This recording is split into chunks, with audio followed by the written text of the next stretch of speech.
Okay, so this is the F graph here.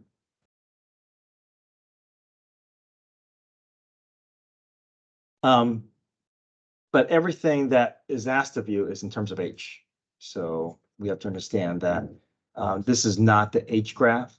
This is basically the H prime graph. And the reason that we know that is because if H is the integral of f of t, then that means f is sitting, that means this integral is going to push this f 1 degree above. So that means if I want to find h prime, you remember second theorem. Second theorem says if I take the derivative of an integral notation, what's going to happen? What's going to happen with these two operations? They're going to do what with each other? They're opposites, so they're going to do what? They're canceled out. So what's left? No, this whole operation cancels out. So what's left? Yeah, but second theorem says this upper bound does get inserted into the function. So we're left with f of x. So you see how we start with one level above f. If we take the derivative, then we're down to f. So that integral pushes it up. So this is the h prime, right? I know the variable looks a little bit different here, but these are basically the same.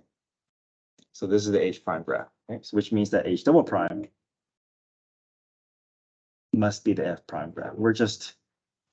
They're both staggered, but we're both making each side go down a derivative or two. Okay, so part A says find h of 0. So if I want to find h of 0, I have to rely on my formula here. So h of 0 says the integral from 6 to 0 of f of t dt. So that's the area under the f graph, right?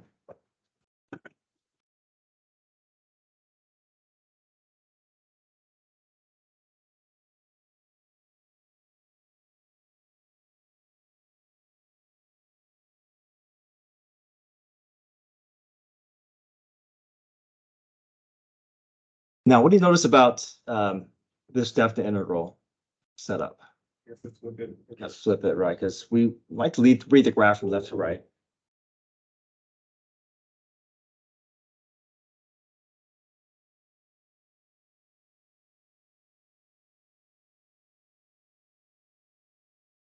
So then from 0 to 6, we can just focus on the area that we see here, right? We can think of it as triangle and a square, or triangle and a rectangle.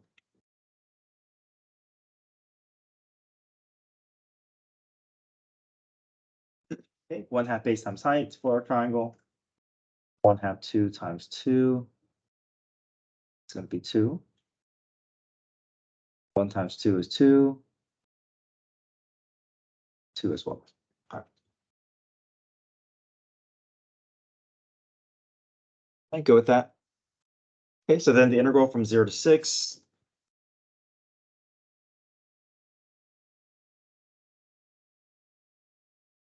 This part will turn into, from 0 to 6. Yeah.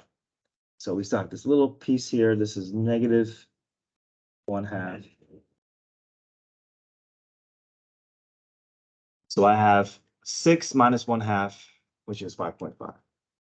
But we have this negative that's sitting in front, so we got to change the sign of our answer.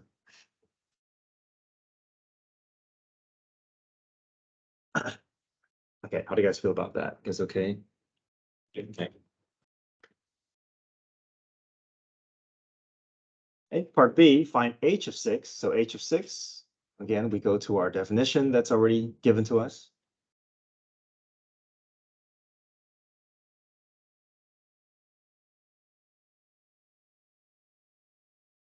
All right, what do you notice here?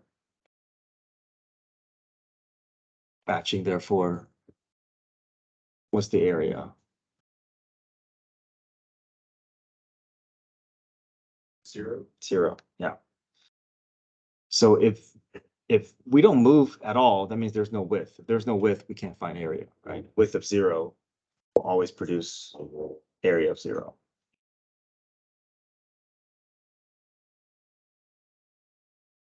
Okay, find h of 10. So again, we rely on our definition.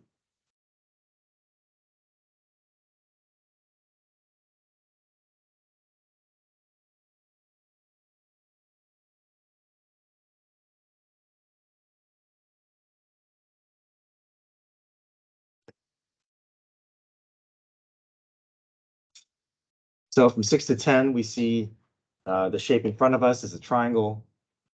So 1/2 base times height. 2, 3, 4.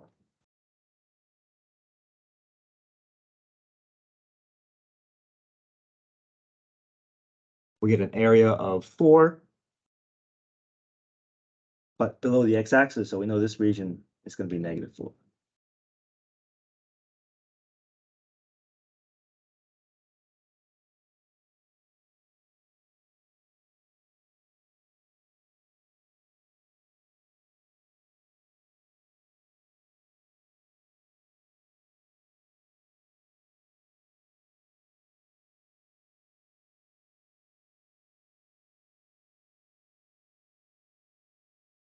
Okay, part D, find h of 11. So h of 11, again, same definition from 6 to 11.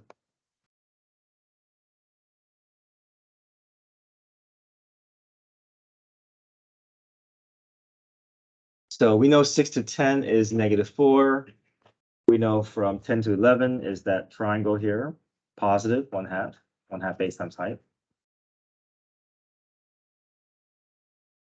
So -4 plus 1/2, -7/2 or -3.5.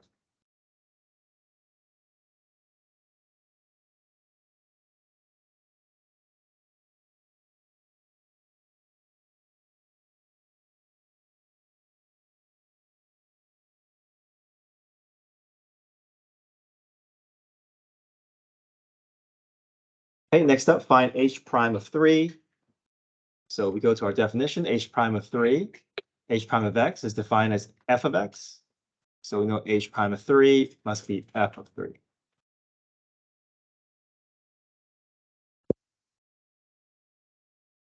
And f of 3 is easy because you're just pulling your y value from your graph. What's f of 3? 2. Yeah, you're looking for that y value there.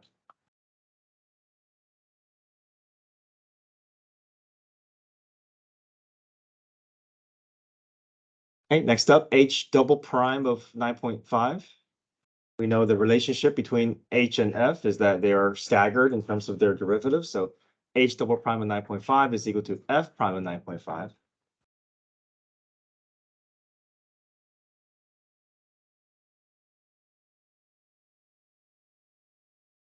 And f prime of 9.5 means I'm going to find the what of f.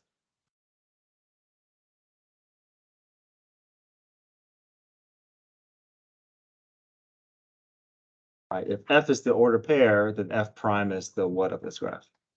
Slope, right, slope. So 9.5, we'll find 9.5 on the graph.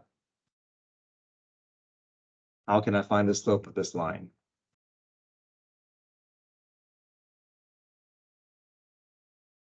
Right, so we're run, yep. Or we can do change in y over change in x. Just count. Rise 3 over 3 positive 1.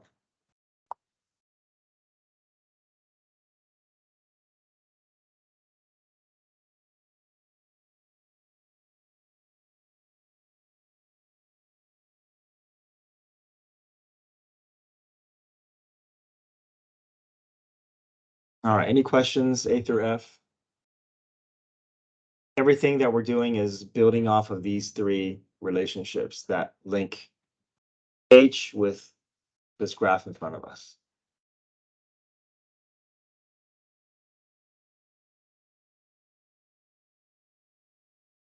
Okay, it says, for what value is H increasing? So remember, this is not the H graph. This is the F graph. So if I want to find H increasing, I really want to understand this is the derivative of H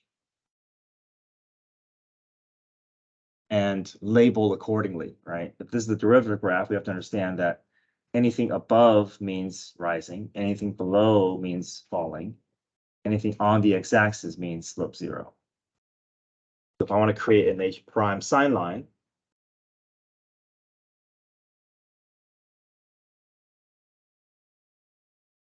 which I have from 0 to 11.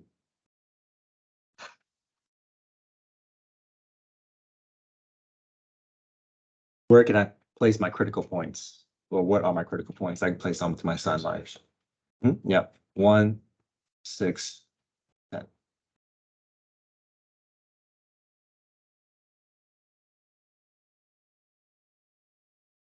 All right. What's my behavior of my H graph between 0 and 1? Negative, because below. And then from 1 to 6, above. From 6 to 10, clearly below. And then from 10 to 11, above. Yeah. So it keeps flip-flopping here.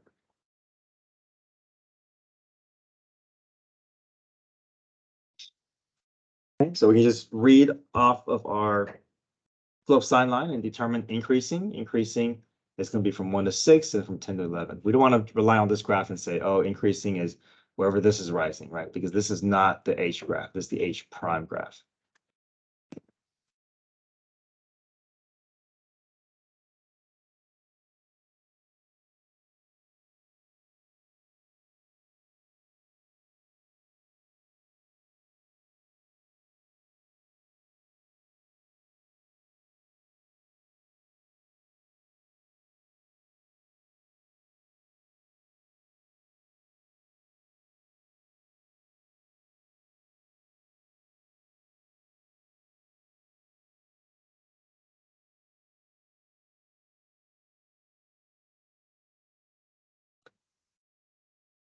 So H prime decreasing.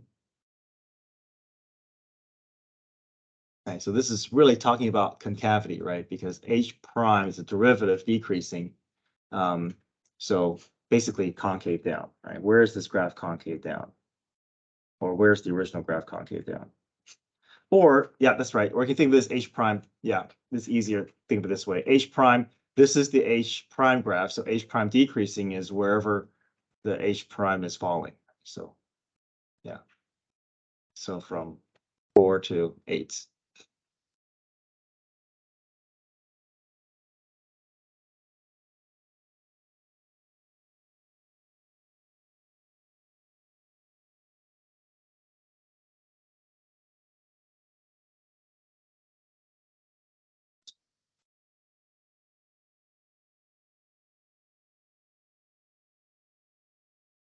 How would you just use this? Oh, you mean this sign line? This is, well, we could if it was asking for what value is H decreasing. So this is my slope sign line, but this is really describing the behavior of my H graph. So here H is increasing from 1 to 6 and from 10 to 11, and H is decreasing from 0 to 1 and 6 to 10, right? But it's asking where H prime is decreasing. So H prime is this graph right here. H prime is decreasing here.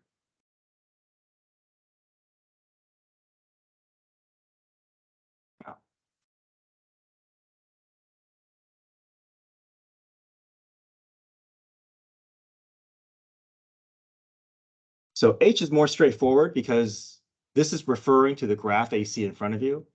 This is referring to a graph that you don't see. And so you have to create these indications so they have an idea what the H graph is doing.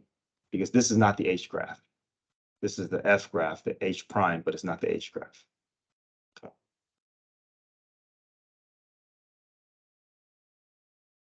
Okay, find the absolute extrema. This is, which theorem is this?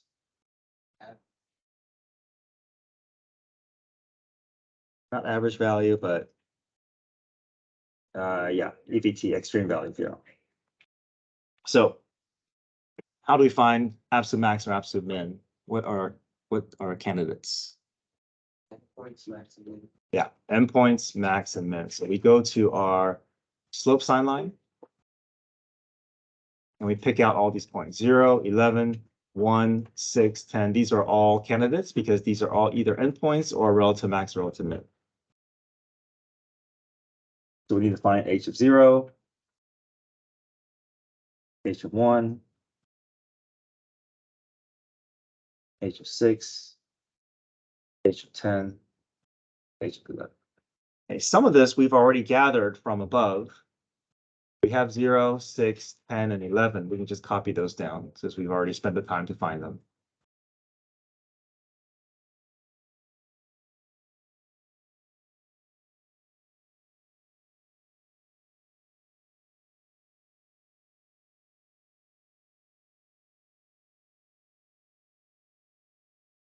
It's really just h of 1 that we haven't found yet, so we can go ahead and do that. Again, the definition for h is here, from 6 to x.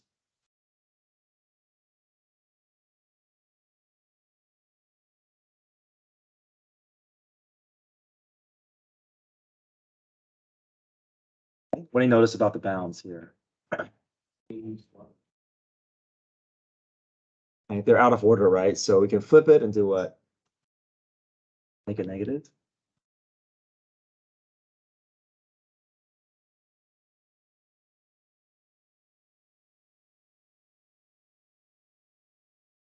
Okay, so we total the area that we see from 1 to 6. What does that end up being? From 1 to 6, though.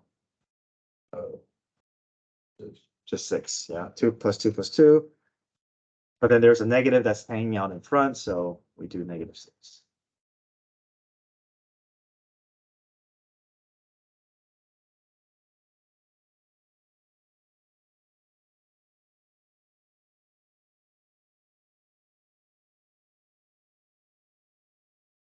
So what's our absolute max and what's our absolute min?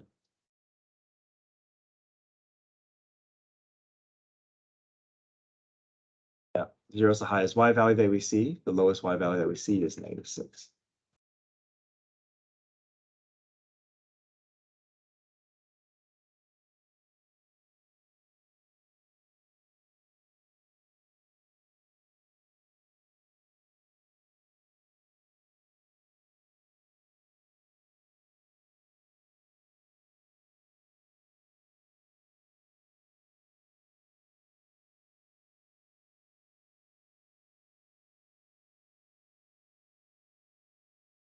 Okay.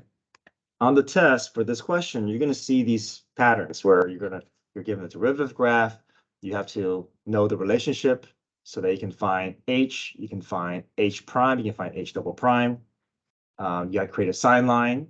This is first semester material, and then also be able to do EVT based off of your derivative sign line. Right. Are we okay with all those things?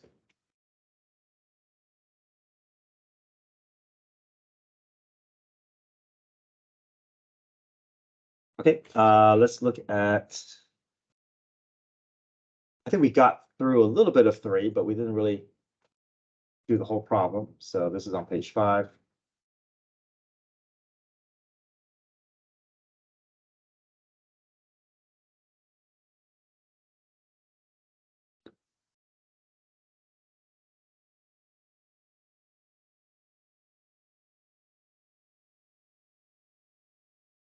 So this table shows the speed of a sprinter at the time intervals in 200-meter race. So that means at 0 seconds, this sprinter is moving at 5 meters per second.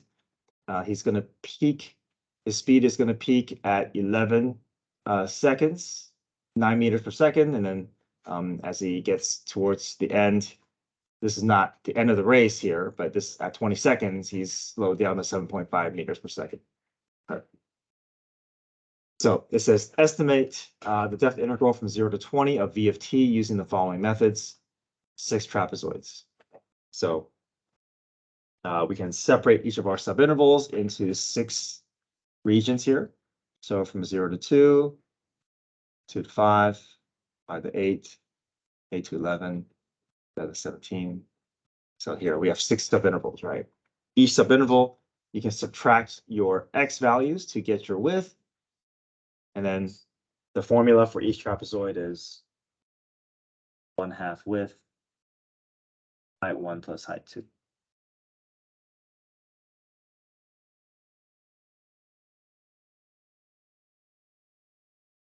Okay. So we did a little bit of this here.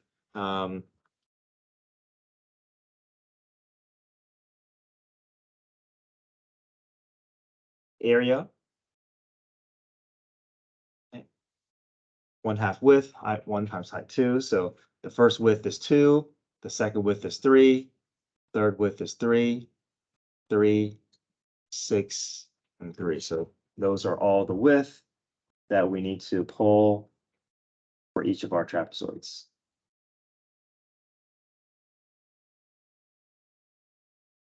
And then each trapezoid gets 2 heights associated with them. And the height comes from their second row.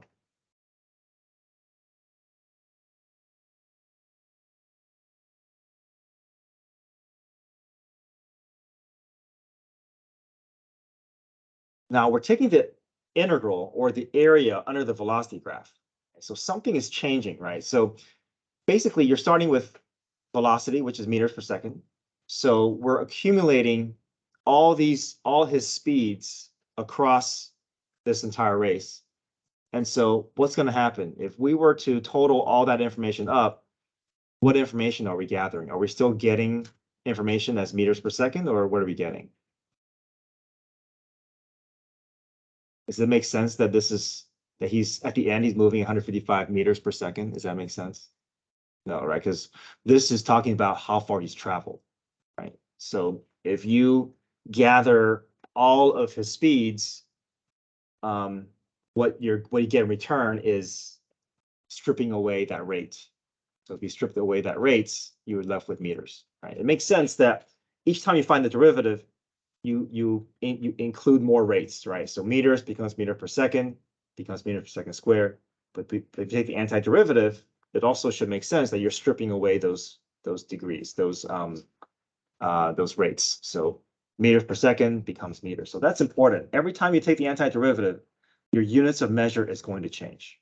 Your rate is going to go away.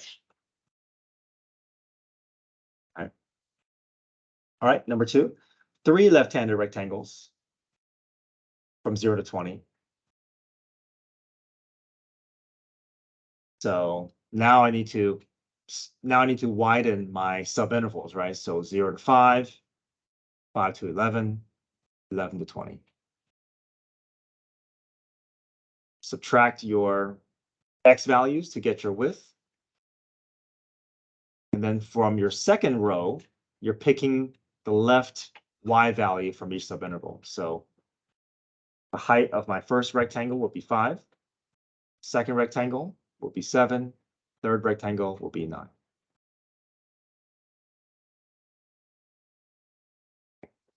Let me know if you have any questions about how we're arriving at these values.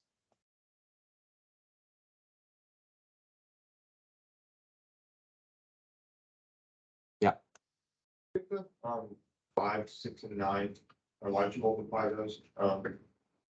Right. So rectangles is width times height, right? So the width is 5 minus 0, which is 5. And then 11 minus 5 is 6. And then 20 minus 11 is 9. Then, and then this is just a representation of where I'm pulling the height from. The left y value.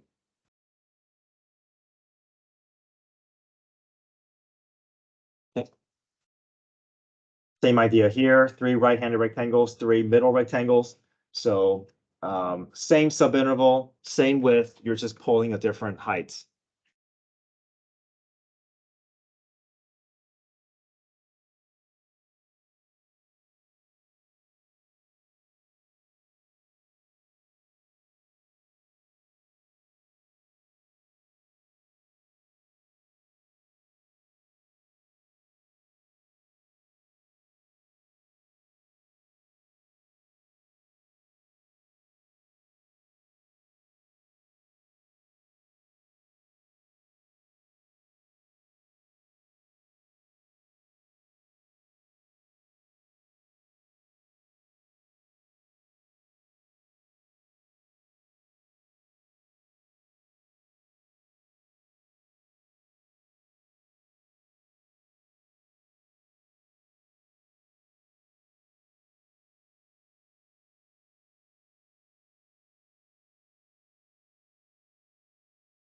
Okay.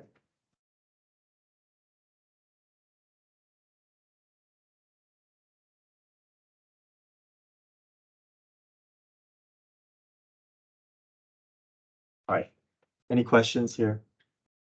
Okay, and then below here, it says find the average velocity on the interval from 0 to 20. So average velocity, we have to think average value theorem.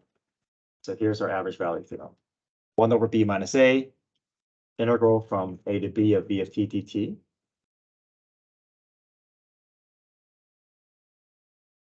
So replace a and b with what? Yeah, 0 and 20. So now, is there something that we can use from above? Do we have this estimation? From part what? A, all right, 6 trapezoid. We already found that for part A. So replace this with 155 and then divide by 20, and then we can get an average velocity. Average velocity, what do we expect from average velocity if you had to guess? If you had to guess just by looking at these numbers, you would guess what? Yeah, 7, 8, right? Somewhere in that range, right? I mean, we shouldn't be expecting something as large as 155, right? That doesn't make sense. So we figure out his total distance divided by how long it takes for him to get there. And then that will give us our average speed, average velocity.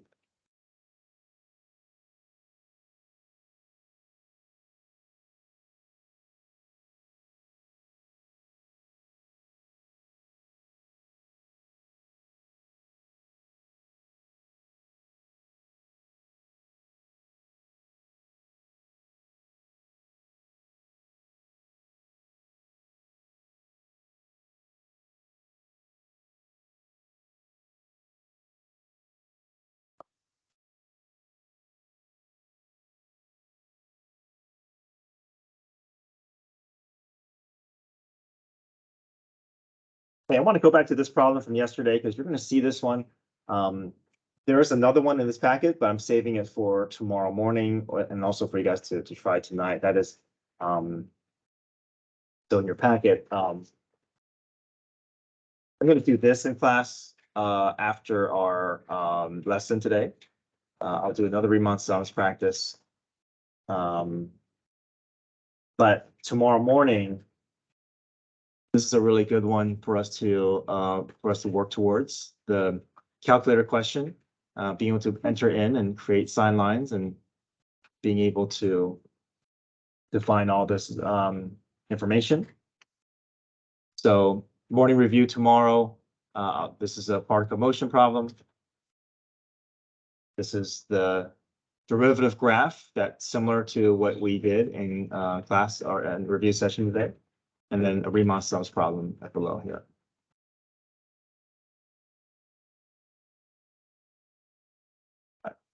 So that's for tomorrow morning, but I encourage you guys to work through pages 11 and 12 if you have time tonight, and then you can come in with questions. The key is also attached to the back.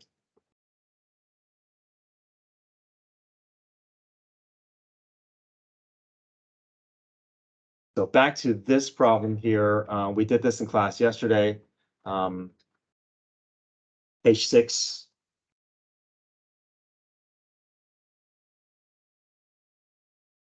Right, object moving along horizontal line.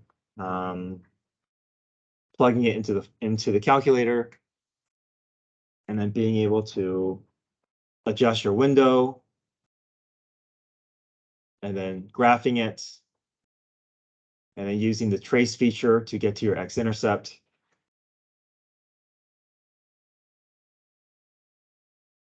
So if you need a recap on that. You have another session tomorrow. Yeah, tomorrow morning. So Mr. like Jones never even mentioned anything about chocolate. Yeah, so I'll go over this tomorrow morning. Yeah. Okay, so once you type in your function, adjust your window that matches your x values and y values. So your y min, x min, x max, you can find that from your window feature here. And then y min, y max is negative 6 and 6. And you hit graph. And if you do second trace 0. And because I want to find an x-intercept, it says when is the object motionless? Motionless is where velocity is 0. So we want to pick a point to the left of the x-intercept, hit enter. Pick a point to the right of it, hit enter. Enter a third time, that will find you that your x-intercept. I'll come around to those of you who weren't here yesterday, and I can help you with that.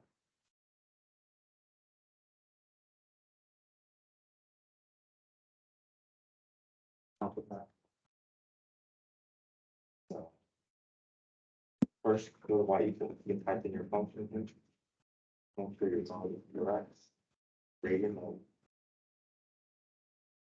x 4, 5. Whatever. You always use x in your function. And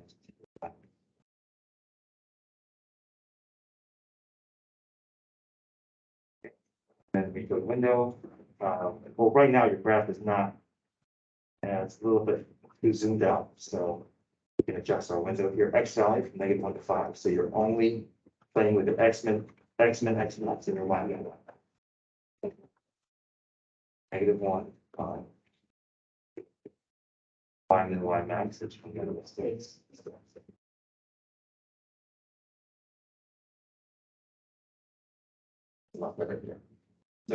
this is the block zone. So you're looking to see when it's object is motionless. So motionless is going to be where your velocity is 0. So you're looking for these x-intercepts. Now you could see trace, but the trace is not going to be very accurate because it's not going to land exactly. To find a more accurate reading, you're going to do the second trace. You're going to look for the 0. But you're going to make the calculator look for it. So that's the x-intercept, right? But you're going to make the calculator look starting at a point close to it, but not on it. Enter. Right down. So now you're going to scroll to the other side of the x-intercept target. Hit enter again. So now the calculator knows I'm going to start here and here. I'm going to look for the x-intercept. It says yes, question mark. Are you ready? Hit enter again. Okay, thank you. And then Consider for each one. yeah, for each one. We use the math feature and the root. Yeah, yeah. Okay. So here we can also something nice is you can rather than typing that function in, you can call the function that you already stored in y1, we do alpha. Do alpha trace. Pulls up that menu. You can do y1, y is the function. And then you find the derivative of that. Thank you so much.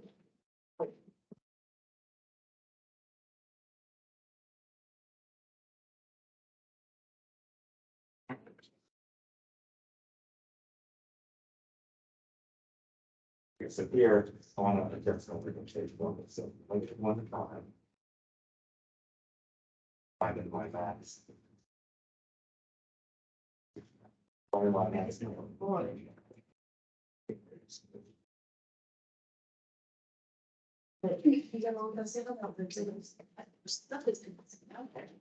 Oh, that's your.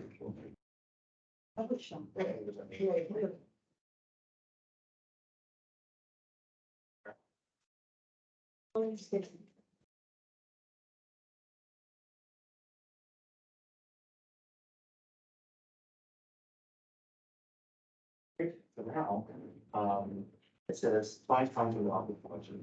This is a block. Motionless field objects here. These x-intercepts. So if I want to find an x-intercept, I could be traced. They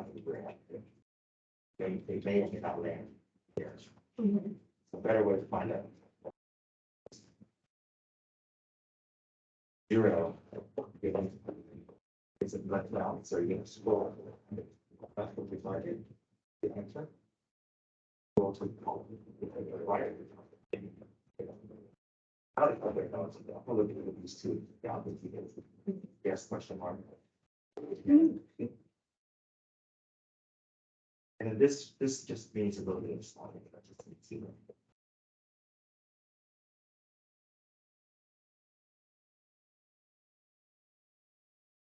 Also something nicely, so.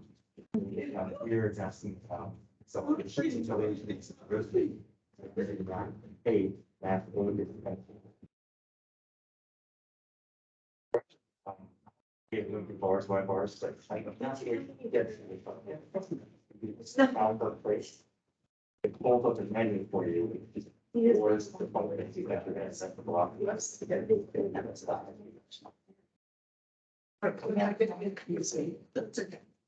are the things you want. It would use me in scratching. It was so sneaky.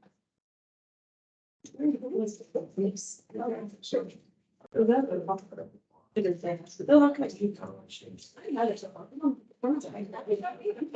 I was so excited about my income grade, she was Virginia, 75. No, that's last time. I was like, would you get an 80? She's like, no, what did you get last? Yes. Last time at highball that you also got that too. Yeah. You're like, you did too much of me. I was like, what? I can't do, I just can't do it. It's so not true.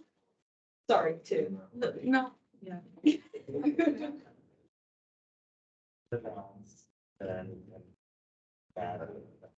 But it's like, you don't something at all. Okay. You know what freshman management, you like, at least get the higher grade. Yeah, no, the trace. So you get a higher grade. No, you got by 2 points. But that's it, only good.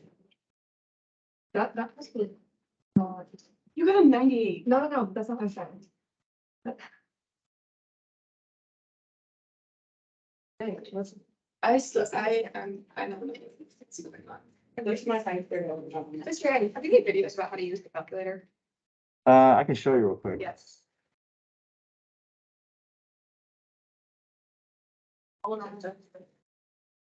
So, we go to one of those, we type in the phone. Sure, that's it. Yeah.